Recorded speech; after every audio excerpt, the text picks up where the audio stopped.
Hi, my name is Warren Vlass, and in a few moments, me and Bill Westhoven will be interviewing keyboard player, synthesizer player, and composer Larry Fast. Now, Larry Fast has been in the music industry for a long time. He has played with many groups and many people, enhancing their sound. But he's most notably attached to playing with Peter Gabriel on his first four albums, and Foreigner, Nectar, Bonnie Tyler, Hall and Oates, and he has some albums under his band Synergy. Uh, so sit back and enjoy, and we hope that you like this interview. Thank you. Thank you. Thanks for having me here. That's Larry, it. welcome. I've been looking forward to this for a long time. We've been friends for a while. We have a couple of mutual acquaintances, and we've done a bunch of stories together. Me as a reporter for the USA Today network here in New Jersey on a variety of subjects, some of which have to do with music, some of which don't. You're a newsmaker in a lot of ways, and you're known by, I think, most of the hardcore Peter Gabriel fans for being such a big part of that initial launch of his solo career and really the first decade of it.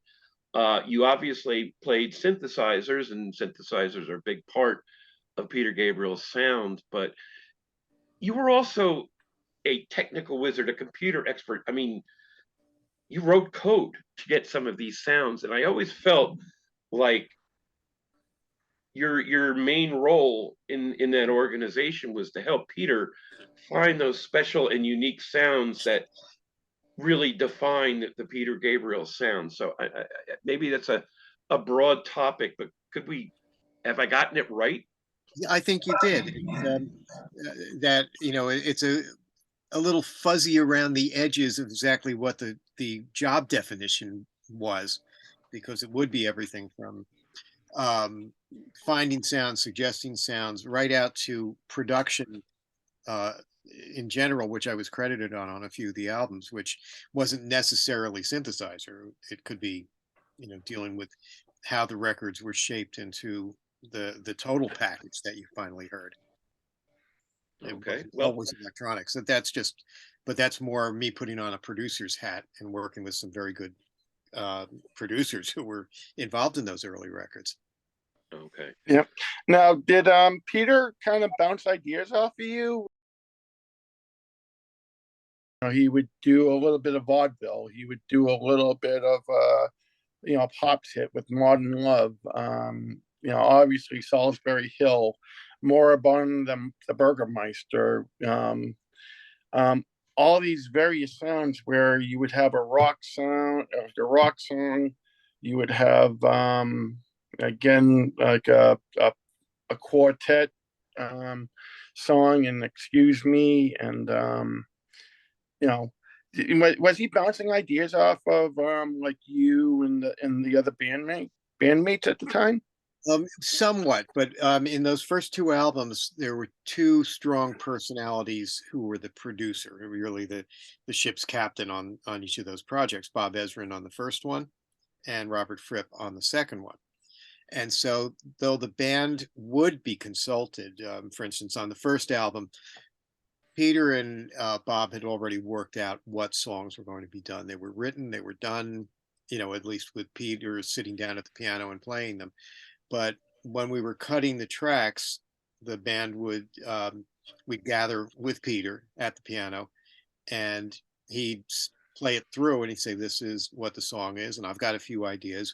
Do you guys have ideas?" And a lot of it, he wasn't telling Tony Levin what notes to hit or even which instrument. And Tony was new with the stick at that point, but I don't know if it got used much, but he had it. That was my first encounter, and he had his beat up old precision bass Fender, which he used for everything, going back to his days with Simon and Garfunkel and Paul Simon and Judy Collins. So he was a consummate professional. But Peter would just say, "Here's the song, you create your part." And I was in a lot of that same similar kind of position, except it was maybe a little broader palette to work with how am I going to sonically arrange this.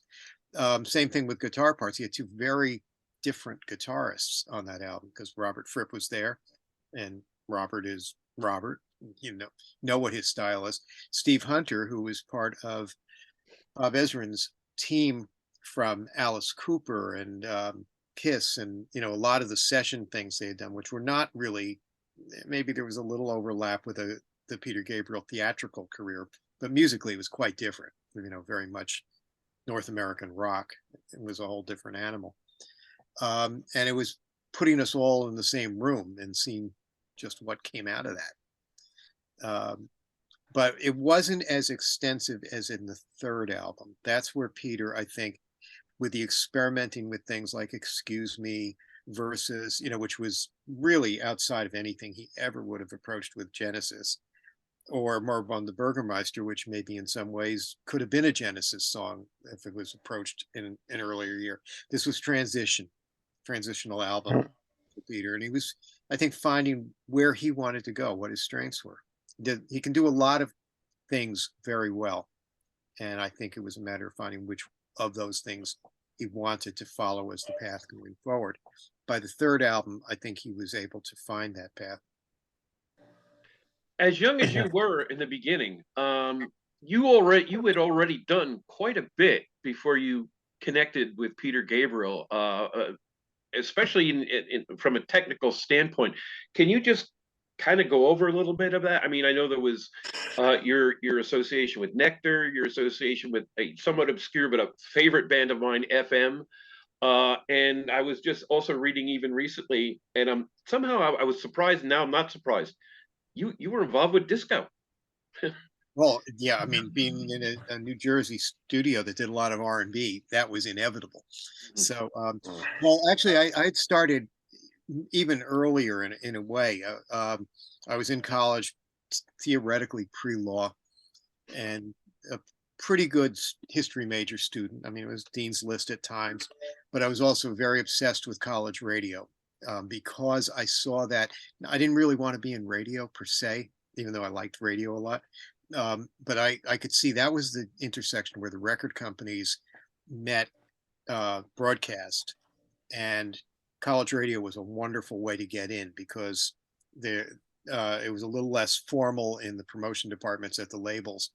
And so if you found an act that you liked that nobody knew, then you could probably worm your way into interviewing them and meeting them. So I had been very fortunate that we had a family vacation in the summer of '69. And somewhere in Wales, I heard Yes on the radio when they were a new act. Didn't know who they were, just loved the sound. And my brother and I picked up the album, I think in Edinburgh or somewhere.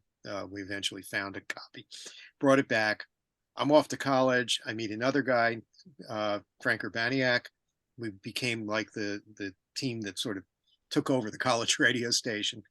And the third Yes album came out, and we were both thought this was a wonderful record. Then they had the new one coming out, Fragile. And so I think Frank made the call to Atlantic, to college promotion, said, I see they're touring. We'd like to interview them. So we did. We went out there, and that was Rick Wakeman had been in the band about 16 weeks at that point. And taking it back again, I'd already been involved in electronic music. I loved from the academic work, and then I was just blown away when Switched on Bach came out, which I guess was when I had just started college. And I wanted to do that, but it was very expensive, and I didn't have the money to do that. But I was fairly astute in electronics, so I was already building equipment for myself. In the conversation with Rick Wakeman at that interview, happened to be on my birthday in 1971, so we're talking about a little over 50 years ago. Rick and I got talking shop about synthesizers, and I told him I was building things for myself, and he said, I want one of those. I remember him getting their manager, Brian Lane, and they literally peeled off cash out of the merch money or something to give me money to buy parts and build him a clone of what I had built for myself. It wasn't a very good synthesizer. It was very primitive. It worked okay, but it was pretty limited in its capabilities. Although it did have a really, really early digital sequencer that I bought as a module from a little company in Texas, made them for other purposes. And I delivered it the next summer when they were on tour, and actually ended up going to a lot of the tour dates. So that was sort of my introduction to the road and what was on with that. I really had nothing to contribute. Rick, he used the synth a little bit, and you can even hear some of it on Yes Songs, and there's a picture of it on that album. But it brought me into meeting everybody, the crew, the record promotion people, the agents, management who are already new.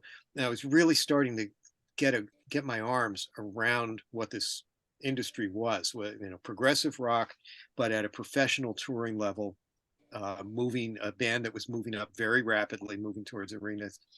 And so I just found all that was there. So I already had this under my belt when I starting from sophomore year of college. And I didn't give it up, although I did bail out on law school. I still have not gone. Took my LSATs and then kind of made the decision. Rick had invited me to come to the studio in London the summer they were doing Tales from Topographic Oceans. So I took him up on that and had demos by then of my own material, and that through a band that I had with my friend Frank, who's still active, by the way. He is in a band called Fractal Mirror, which is currently in release. They're based in Holland, even though he's an American. But anyway, to kind of get to the point, I was already doing this stuff before Gem Records, Passport Records, on my way to a solo career. I was kind of building credibility on that. And the Genesis story is an exact parallel of that, except a little bit later than the Yes story. We did exactly the same thing, called their label, said, we discovered this band. It's great. They've got a Mellotron. We like that. We'd like to interview.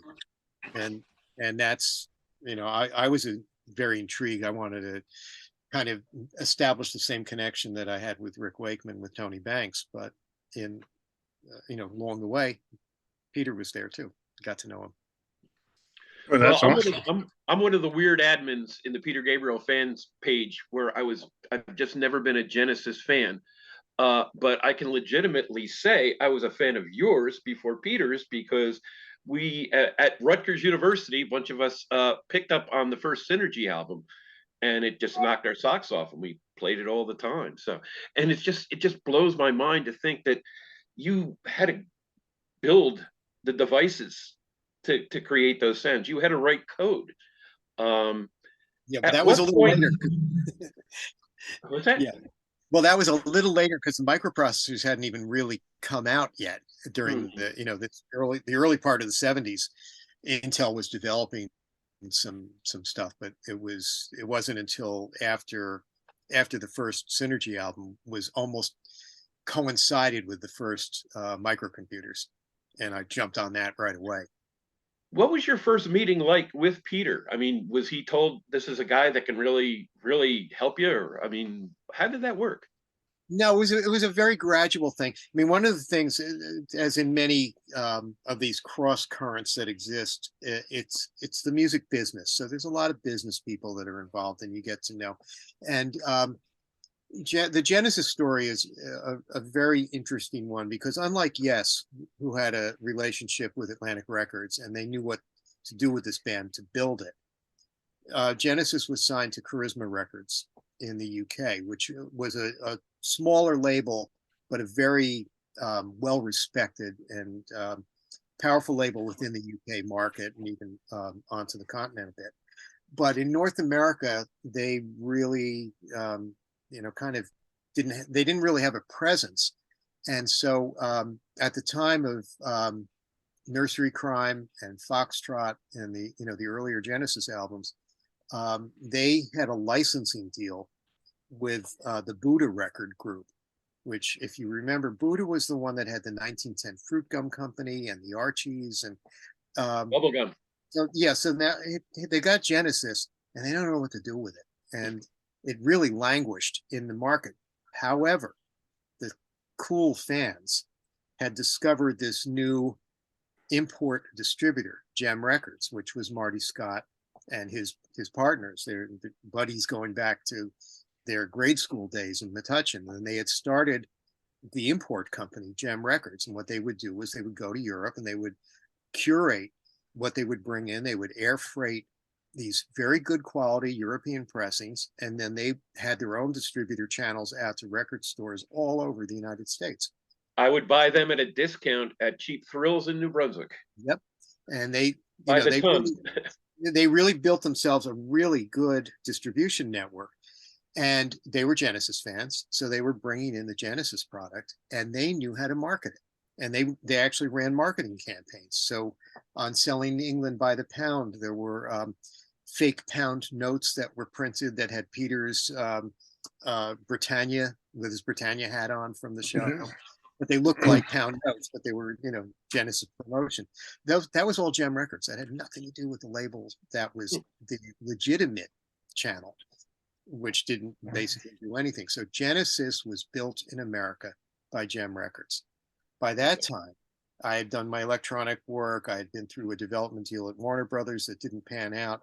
And our mutual friend, Walter O'Brien, who was by now had left Rutgers and was working as one of the first outside the founders' employees at Gem Records. When we talked, he said, I'll introduce you to Marty Scott. You guys should get to know each other. Maybe there's something that will work. Well, it did. And Marty was interested in the first Synergy album, which was a project concept that I presented to him. And we put that deal together independent of almost anything else. But at the same time, one of the big important things that Gem Records was doing was what was going on with Genesis right up to The Lamb Lies Down on Broadway, which they were also very instrumental with the import copies, making sure it was a success. So I was hanging around, I didn't have a band. It was just me, the solo guy, and it was the record company president. And we would end up going to concerts, or I would join him at meetings. I was, almost informally becoming a little part of the record company administration, which was great because it helped with my own albums. And whenever anybody from either Charisma Records, which was Tony Stratton Smith, or his deputy who really ran the company on a day-to-day basis, Gail Colson, when they were in New York, we'd meet, we'd have lunch or dinner and talk shop. And I was constantly absorbing more and more about how the industry worked, which was great for me. And when the band was there, would be VIP treatment because of what Marty and his company had done for them. They later got management from Tony Smith, who still manages the Hit and Run empire to this day. Got to know Tony quite well. And then just through osmosis, got to know the band. Would be there at shows, visiting backstage, and the occasional after things. So I got to know Peter a bit over time. He became aware of what were the first two Synergy albums by that time. And so by the time he announced he was leaving Genesis, I was kind of a known quantity, and I was very flattered to get a phone call from him saying, would you be interested? I'm doing a solo album. Would you be interested in, being part of the sessions? And it sort of made sense, I knew his style. I could absorb his zeitgeist a bit. And, it just went from that point forward. So we met and discussed what would become the first album and some of the concepts he had for that. And then I didn't see him again until, I guess, the first day of recording in this very late summer of 1976. And that was in New York, right? And that was in Toronto. Oh, okay. At Bob Ezrin's studio. Did you ever imagine yourself becoming part of a large touring act? And how was that for you? It must have been a bit of a transition. That's a lot of work. Yeah, well, yes and no. I mean, the little side trip with Nectar was interesting because they were another band that was through the Gem Records empire and Passport Mhm. Records, and And had relocated from Europe, Europe to New Jersey. which was kind of my fault. They they were planning to relocate. Uh, well, they'd been um, primarily British members. The crew and girlfriends and wives were Germans, but there was a British band. Members had found their way to the continent, as many British musicians did, the Beatles being the prime example. Although they stayed intact and then came back triumphantly to Britain and onto the Beatlemania world that ensued. The members of Nectar were following a similar path, although their bands would break up and they would meet other expats in Germany and form new bands, and that's how Nectar came together. So you got an all British band, but all resident in Germany by that time, and they had played all over Europe, and they were doing very well. They had a good label in Germany, and that went through the import route with Gem Records, which started to build their careers in the States. And then Gem started the same label that I was on, Passport, which in that case, they were starting to acquire and manufacture in the United States. It was cheaper than air freighting product from Europe. So Nectar was the first really successful act that they had. And that was a co-owned venture between Gem Records and Sire Records. So That was right around when Remember the Future broke out, right? Right. That was Remember the Future, I believe, was the first of the pressed US pressing versions of what had been on Bellophone in Europe. And you And toured a bit with them. yeah, well, first it was I didn't tour right at the start. They were because of the kind of incestuous thing within the Gem Records group. Um, before the Nectar shows for Remember the Future in 1974, the On the Light show, there was play-in music, not part of their act, but just while the audience was wandering in and murmuring and getting seated. And it was excerpts from my first album with an advertisement up on the screen. Oh, really? And Okay. that was great, and we probably, introduced a lot of people to my work that were Nectar fans and vice versa. But the guys were great, and they invited me to come to Europe that summer, first at the Chateau d'Aroville, the Honky Chateau. And then later we moved productions to Air Studios in London, which was George Martin's studio after he had left EMI. And, it was a wonderful experience. And that was to record the Recycled album. Mm-hmm. And I was kind of given a little bit of a free hand as a electronic producer to kind of mess with their recording, and hoping that they liked it, but they did. Quite a production, that one too. Quite an elaborate production. Yeah, it was, and it was very intense because we really were working 24 hours a day. They would be cutting vocals and guitar overdubs, after the tracks were done and things during the kind of the 12 normal hours, and then I would go in at night with one of the crew guys who was actually a pretty good engineer himself, and just the two of us would work on synth overdubs through the nighttime, and then they'd come back the middle of the next day to hear what I had done, and generally it was thumbs up. Occasionally, something was a little bit too far out on the edge, and it would go away. Now Brian Eno was doing a lot of stuff during the 70s, also pretty similar to what you were doing. Did you guys ever cross paths? Ever meet up or do anything together? Or Nothing creative. We've never worked together on anything, but I've met him a number of times across the years. He was another one whose albums were distributed through the Gem Records distribution network. And last time I saw him was at an event in Asheville, Tennessee that Moog Music was running. It was probably over 10 years ago. And he was down there for that, and so was I. We were both featured. More like panel discussions about the nature of electronic music and production, that sort of thing. Not so much performance oriented. But yeah, he was doing something. It was a little different because I guess mine was always based on trying to bridge what I still loved about Wendy Carlos's electronic music production on things like Switched on Bach and the music scores that she had done for films like A Clockwork Orange and The Shining. So it was both original work and classical work, and my academic training in music, even though I wasn't a music major, falls more into those areas of music. Brian's work is a little more artistic, experimental, a little less conservatory or classically trained, and I think a little different with the instruments. You know, I was building them, he was using them.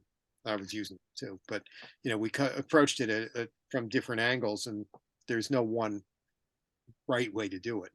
They're just different approaches in production. He wasn't really much of a musician, was he? I mean, he was, No, as I far think as of I him as know. I think of him as a creative artist. Yeah. Excuse me. I see Eno as an ideas guy, you know, Yeah, more as anything else. So I mean, he would put his stamp, his personality, you know, like on an album, you know, stuff like that. So another keyboardist that you know that I like is Thomas Dolby, who I saw in concert once, and it was like being in a classroom. And literally, he broke down songs and told, "Oh, here's how I came to this. Here's how I came to that." You know, have you ever followed Thomas? yeah. Well, Well, that I mean, because he's very, you know, because he's very technical. yeah. We had a when his he did an autobiography a couple of years ago, and I was given a copy and I read it and I thought, oh, well, this is great. You know, I really enjoyed reading it. So I figured, let me see if I can reach out to him because he was in Baltimore at that time and much more accessible. And we had a really nice exchange of emails. And we were just before the pandemic, we were going to try to plan to get together and actually meet up because I've never really met him. But no, he does some. I was very intrigued. He also took that journey into computer land, which I did too. You know, it was a different approach, but going into uh, digital audio, digital sound, the creative tools that are quite different and much more expansive than the analog world. So it was nice to communicate with a fellow traveler who really understood it, even though we obviously have necessity. It all started off in the analog world. Speaking of those fellow travelers, you brought up a very important name, Wendy Carlos, and it kind of boggles my mind how you intersected with virtually everyone in the entire history of synthesizer music. Robert Moog, Wendy Carlos, who I had a lovely interview with when she did Switched on Bach in 2000. It's just over the phone. What a warm person she was. Yeah. And you know, I just felt good after talking to her for a half an hour. Uh, can you speak? I mean, there's also Florian Schneider, Tangerine Dream. I mean, we can go. Can you just talk about some of those folks and how they influenced or maybe inspired you?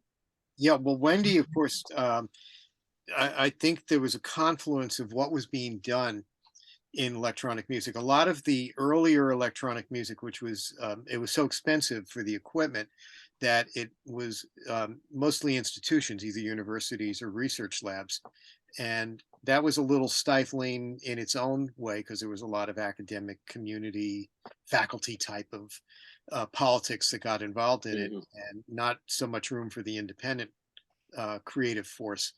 The Moog changed that by at least bringing the cost of entry down from millions or hundreds of thousands of dollars to tens of thousands of dollars, but it did bring it in there. And Wendy, coming from the academic world, I mean, she's a physicist with a degree in physics from Brown and a graduate degree in composition in the electronic music department from Columbia. She really had the academic credentials, but then went to work in the New York recording business of the 1960s, a little before I got there. So hearing her tell stories about how things were in the recording studios that she worked in. Is a really great education to fill in the blanks for me. Her standards were very high. They were not only academically rigorous, but also sonically. You know, she wanted the finest, um, best sounding equipment with the lowest noise, and she had the electronics and physics background to know how to chase that in the best possible way. So she set the standard, and that was what I've been trying to hit for the last 50 years, and sometimes more successfully than others. But she's been a wonderful help. We got to know each other early in my career through mutual friends, and that was, you know, we hit it off to this day. I mean, I think I owe her an email from like 3 or 4 days ago, and it's just, you know, a very gratifying relationship. But I also learned from it. It also broke things out from the academic institutional thing, because Bob Moog had gotten me um, entree into Bell Laboratories electronic music, and at that point there was still a little bit of analog around, but mostly it was computer based. And And conveniently, Bell Labs was in New Jersey.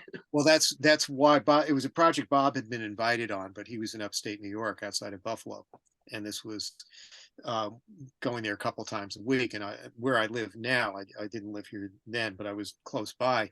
It was a fairly easy ride to the Murray Hill Labs, the really famous center of the universe for Bell.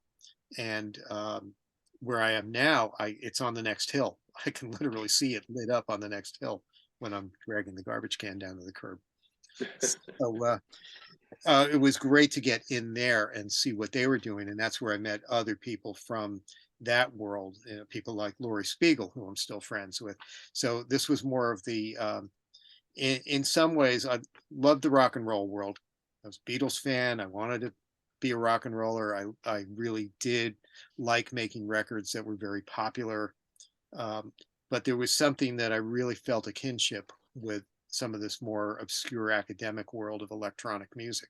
It's small, it's a little insular at times, and sometimes it can be very difficult to absorb what some of our creative members are doing, but it's always intellectually challenging. And I like that. And rock isn't always that way. Sometimes a little bit based on what I was telling you earlier about how I learned how the record industry operated. Mhm. You know, that sometimes it's a little too driven by the bean counters, but that's what brings the money in. So it's nice to have a foot in both worlds. It always seemed Peter Gabriel was more successful, at least than some, of keeping the bean counters out of the creative process. At least better than others. I know it's always there, but I mean, just let's get into that. What was it like all those years as you were, putting out one better record after another and going on one bigger tour after another? What was that like? Well, it was a nice journey, and it could also be exhausting. I mean, there were times where I was looking at the calendar and just going, "Oh my God, I can sleep here next Thursday for 6 hours," because there were flights to catch, and since it was transatlantic, working on Peter's albums, particularly later on the third album, the fourth album, uh, things that were going on at that point. I was commuting every few weeks back and forth. I could do door to door from my house to his house and studio at Ashcombe House out near Bath in 12 hours. But it was, back and forth. And we didn't have the communications. We didn't have, there was no email or internet. Even making a long distance phone call back to the States wasn't, it later became easier with direct dialing, but in the earliest days, you had to book a call with the operator, sometimes same day, sometimes for the next day before you could get connected. And then nobody pick up on the other end, and answering machines weren't universal yet. So when you went off, like for instance, like when I went off to Chateau d'Aroville, which is out in the country in France, for the Nectar album, I was pretty much just cut off. I didn't know what was going on back at home for like a month. Yeah, I can see how you could get disconnected, but you had already worked on a number of successful projects, worked with a number of successful musicians, successful innovators. But during that 8, 10 years or whatever with Peter Gabriel, did you get the sense that this was really something special?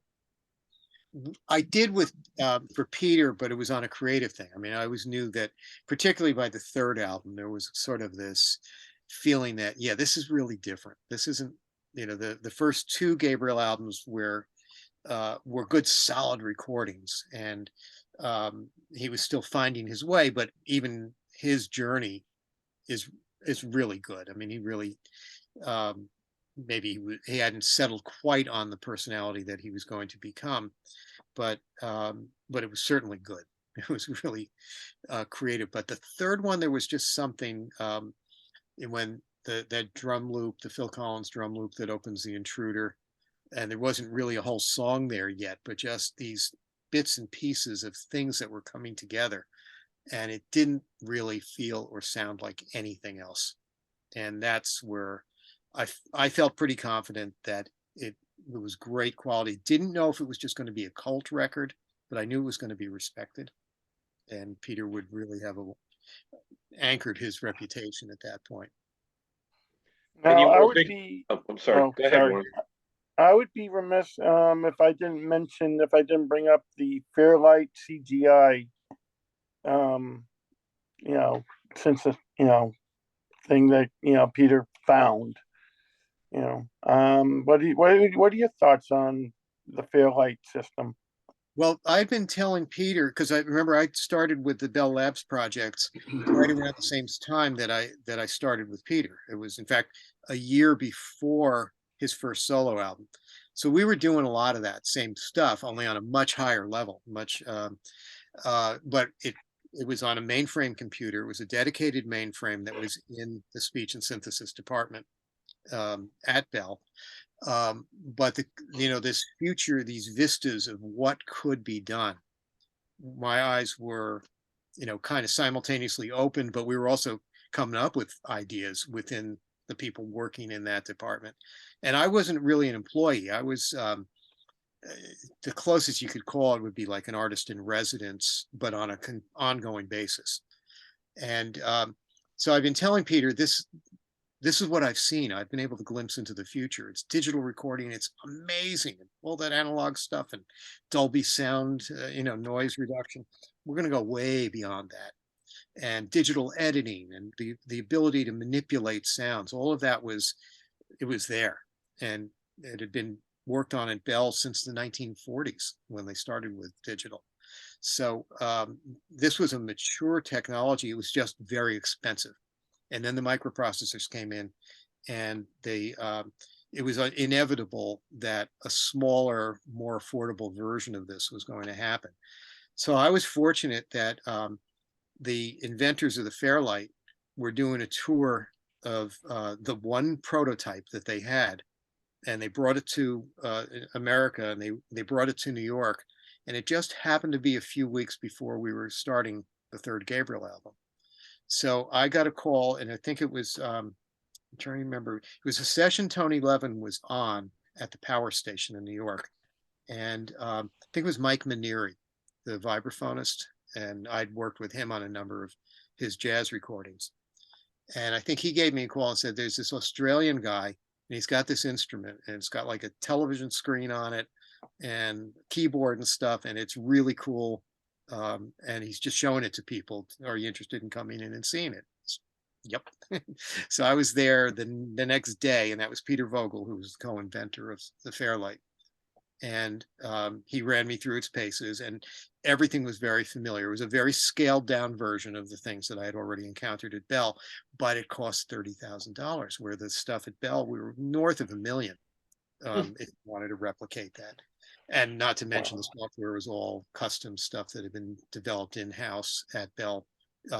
Each academic was writing his own code to make the digital audio hardware do what he wanted. And so this just kind of blew me away. And I said, well, look, I'm going to England. I'm going to be there in about 3 weeks. And he said, great, because I'm visiting people in London. There's a band called Seventh Wave that was very interested in it. He was meeting with Rod Argent at Argent's Music Center, because Rod from the Zombies also had one of the biggest synthesizer shops in London at that point. I gave the number at Ashcombe House, where we recorded the Gabriel albums. and he called me up, and we sent a car out to get him. It just happened to be Peter's cousin, Stephen.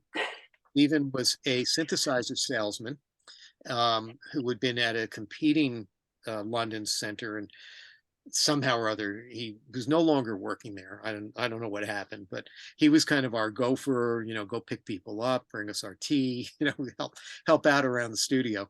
And he brought the Peter and the Fairlight prototype back, and we just took to it. We used it immediately on the third album, and Peter, was thrilled with it and thinking, how can we hang on to this thing?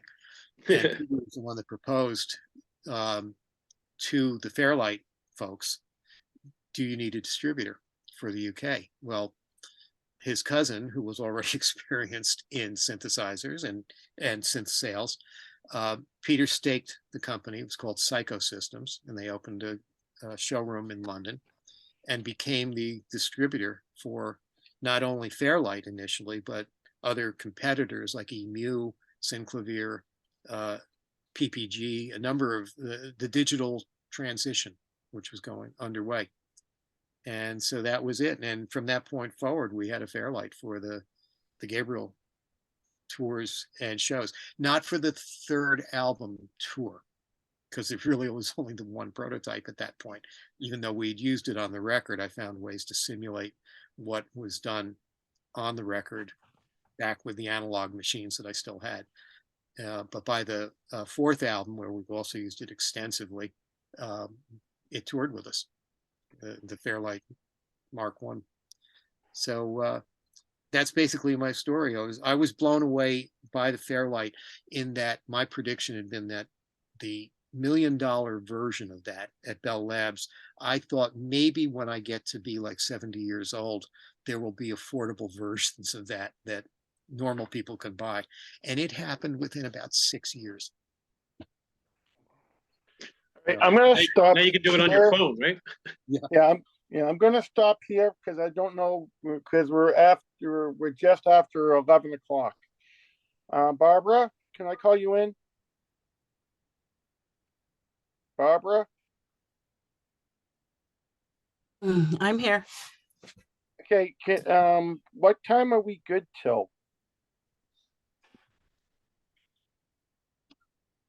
Okay, Larry, well, I could go on all day, and I want to make sure we touch on some of the stuff you did after your full-time engagement with Peter left. But let's start at that point. At what point did you transition away from being I guess, a full-time member of the studio and touring Peter Gabriel company? Well, it was never full time, even though it seems that way. But I was always doing a lot of other projects, so there were other in that same time frame. Excuse me. You can edit this out. In that same time frame, I had done a Foreigner album, Foreigner 4.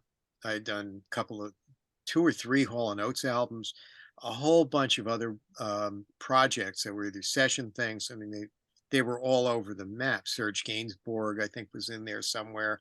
Barbra Streisand project, later things. One, Bonnie Tyler was something that I was Wanted to bring that up. And that's where things got interesting with Peter. Now, the Peter cycle had been an album every year or so, and then every other year, and then a tour to promote that album in the intervening year.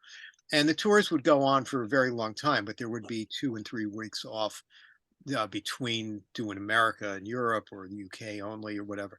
And I would take a lot of other projects. And I also had synergy albums that I was obligated under my own contract. So I was doing all of that.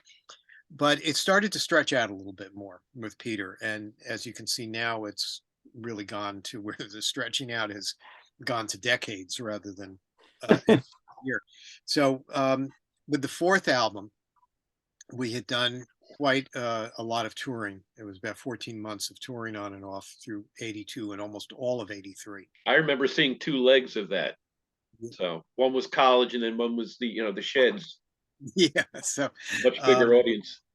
right. And so it continued. That tour was a long time. Then Peter needed to take time to create what would become the next album, even though there was always material from albums not used. Way more tracks were recorded, but not necessarily completed for any of the albums. So what had happened was, it was kind of Peter went into, his creative mode, and there were no gigs, there was no recording, and 83 finishes out. It's 84. It's the summer of 84. It's the fall of 84. Still nothing from Peter.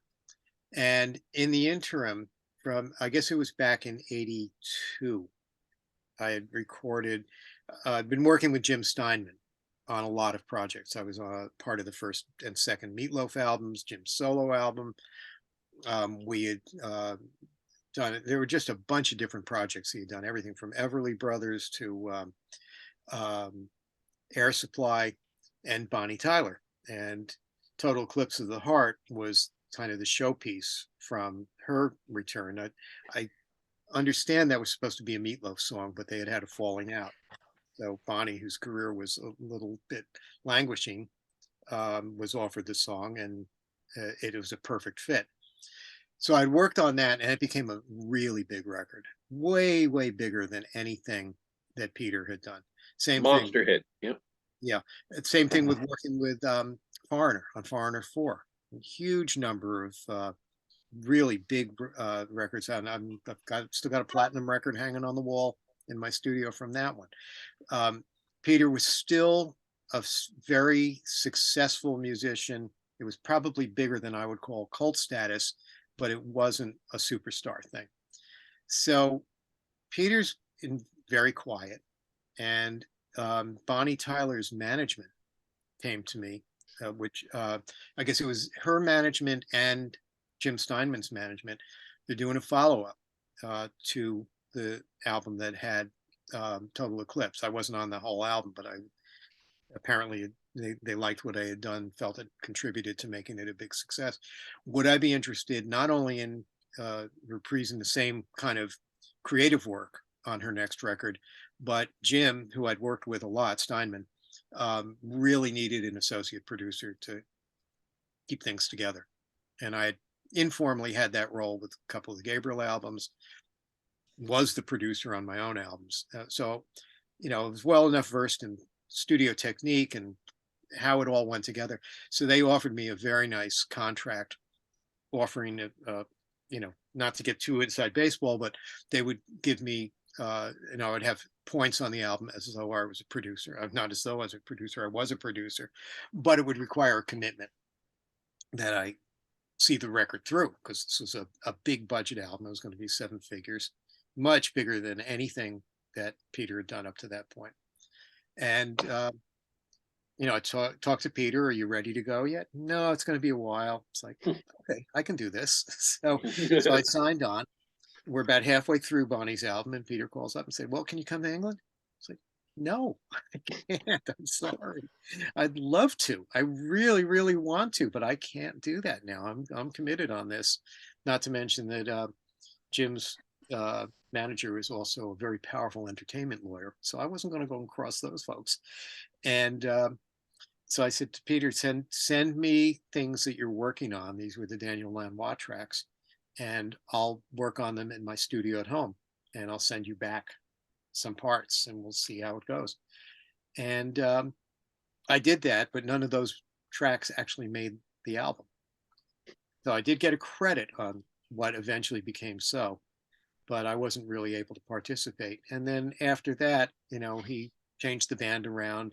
Jerry Murata was replaced with Manu Katché. At one point, he wanted to change the entire band. And, but I think, I wasn't there, so you'd have to get the story from Peter. But David Rhodes and Tony Levin kind of fell back into the circle. And that was kind of that. I was a little disappointed, but it's the way the music business works. It's things just change. It was from when we first met in 1975 until the last tracks that I contributed in 85 or 86 for So. It was a really nice run. And then Peter was off into other directions, and so was I. And you guys have always kept up and maintained good relationships. I believe you were there when he was inducted into the Rock and Roll Hall of Fame. Is that correct? No, I wasn't. In fact, I'm sorry. that was one of those interesting things because I thought you said you were. Okay, I'm sorry. we had to buy a table for $10,000, and it was like, I don't know that I really want to get involved in that. They don't give the artists the Rock and Roll Hall of Fame, even an artist as important as Peter. They really don't get a carte blanche to invite whoever they want. And so, unless a band is being inducted as well, you got to pay through the nose to be there. It's a Rock and Roll Hall of Fame is a museum, and it's a money-making venture, and that's how they make their money. But your connections to Peter and the rest of them are still good?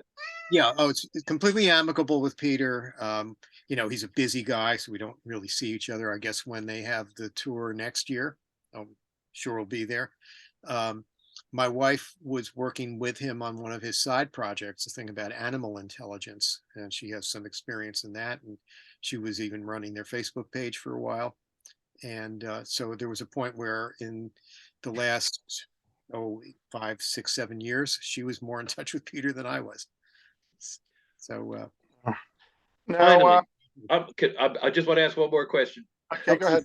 I have to ask this because in messaging with you earlier, when I first mentioned Panopticon, your reaction was, I've got to listen to it more and see if I recognize some bits and pieces. I'm curious about your response, your opinion of Panopticon, and if you do recognize any bits and pieces. There were a couple things that sounded familiar, and there were like these little earworms that were playing in my brain. I'm going, where was that from? Was that something, a little phrase or a passage that was not used on the third album, or was it on the first album, or was it, that these things show up all over the place? Because, for instance, on the fourth album, there was a track that was cut called, the working title was I Don't Want to Be on TV. And that showed up about 2/3 of that track, reconfigured and put together a different way, became Don't Give Up. No and kidding. We'd actually completed Milgram's 37 in 1979, and then it was redone for So. There's the newer version. I still prefer the old one, not only because I'm on it, but because I found it was really disturbing. It was if it was supposed to be about the ability of humans to do terrible things, this is a very dark track, but it just didn't make the record. So we do what we're told. So what's your overall impression of Panopticon? Thumbs up? I just don't. I'm just going to call it neutral right now, because I only really listened to it once or twice around the time that I got back to you about it, and I was more tripping over how what were the sources, because that I might be able to put my finger on, but it's harder. I mean, it's difficult to step back. I know how Peter works in his creative process too well, and sometimes it's hard to step back enough to hear it with the ears that people who are not on the inside hear it. And that happens a lot with like some of my filmmaker friends. It's very hard for them to watch almost anything because they know how it went together, and they're kind of second guessing and reading how the director and the scriptwriter worked on even a film that might be wildly famous or getting excellent reviews. It's just a different thing, and it's a little bit like that with me, particularly with somebody like Peter. I'm just a little too close to it. I'm going to have to just see what how it evolves, and whether it's something that stays with me, or is it going to be just another one of the tracks that I have respect for, like something buried on Up or something I was not involved with. I listened to and went, that's good, you did a good job, and then move on, get on to something else. I don't listen that much. I mean, that's another admission. Once you get involved in making records, you don't find yourself listening to them as much because it's a day at the office. It is. Now, with all your, the songs that you've done with Peter and all stuff like that, which song best describes your work out of Hmm. all the ones that you worked with, Peter? It- I have my favorites, but I just want to see if it matches up. yeah, there are a lot of different ones. I think the one where I had the strongest production hand and that I'm the proudest of the way that it ended up from where it started out was No Self-Control on the third album. That started out as a straight out loud kind of jazz ensemble piece, and you only get hints of that anymore. It was part of the technique, and I'm not taking credit for it. Peter is every bit as responsible, and maybe more so. But it was the case of, unlike a lot of the records I work with, where you start with a basic track and then you layer things on and overdubs, and then you mix it and you're done. In Peter's case, it's you layer a lot of stuff on, and then you figure out what can you throw out. What is the minimalist level that you can get your point across with, where every piece of Interesting. sonics that makes it to the final mix actually is carrying its weight fully. And I think That's how that a one, writer works too. We write a yeah, draft and then we pull out the stuff that's not needed, and there's the story. exactly. You pare it down. You're getting rid of even words that you don't need as a writer, Mhm.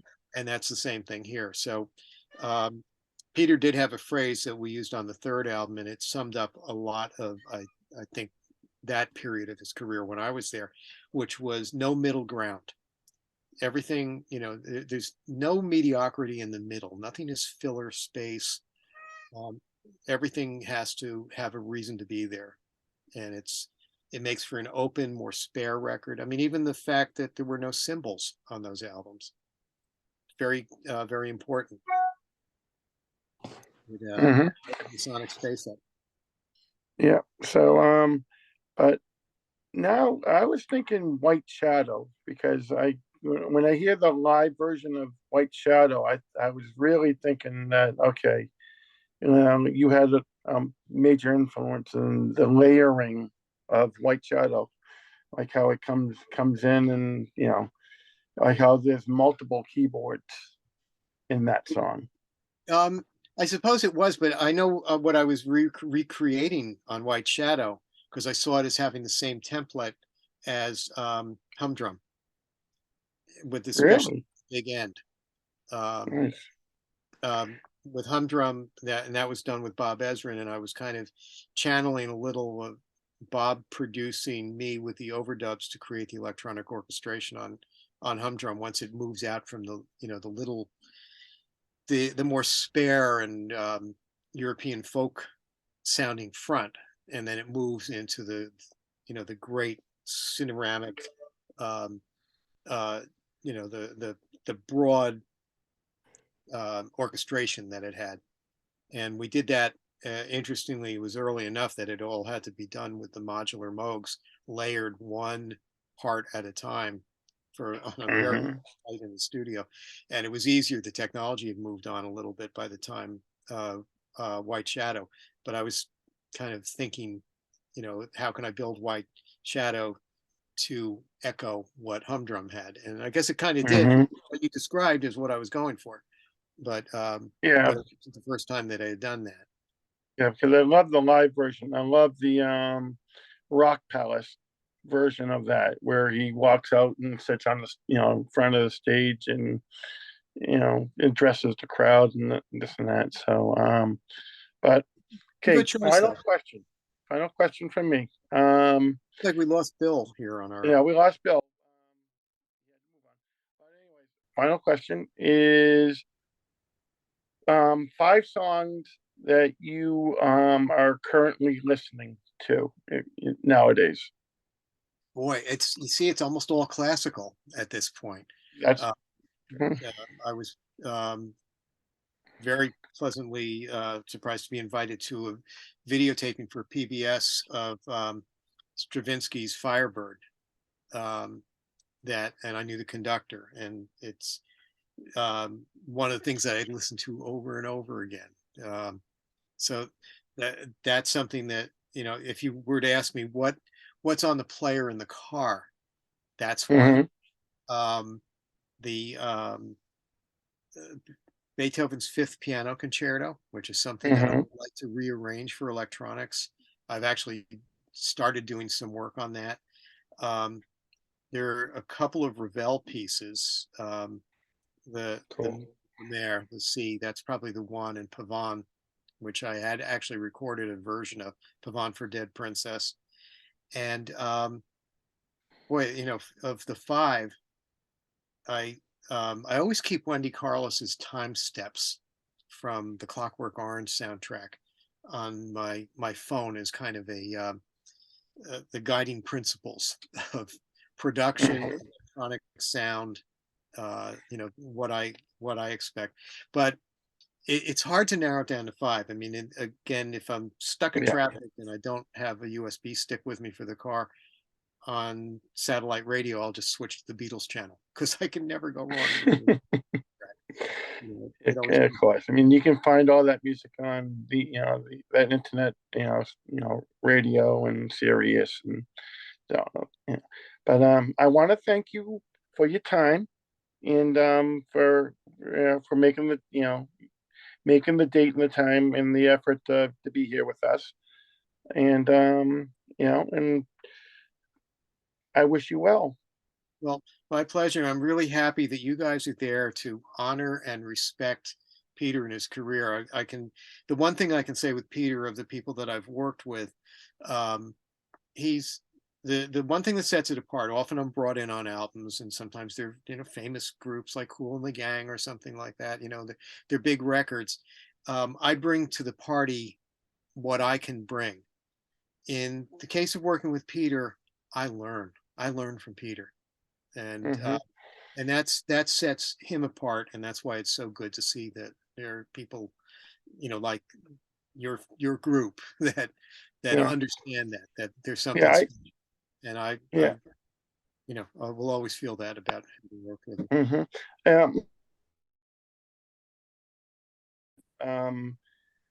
Steve Hackett, you know, who I interviewed many times, once said to our group, he finished off. I guess someone asked him a question. You know, do you have any questions for us? And he's like, don't you understand how important you are? You take the music into your heart, and you know, we just play. So it was very poignant. You know, it's like the taking the music into your heart. You know, so. I agree. And I thank you for helping Peter shape, you know, the music that we listen to, and you know, again, you know, wish you well, and you know, thank you again. Thank you so much. Well, thanks. I was happy to be here. Thank you for having me. If you can hear me, sorry, I got booted. Yes, we see you're back. Oh my God, he's back. All right.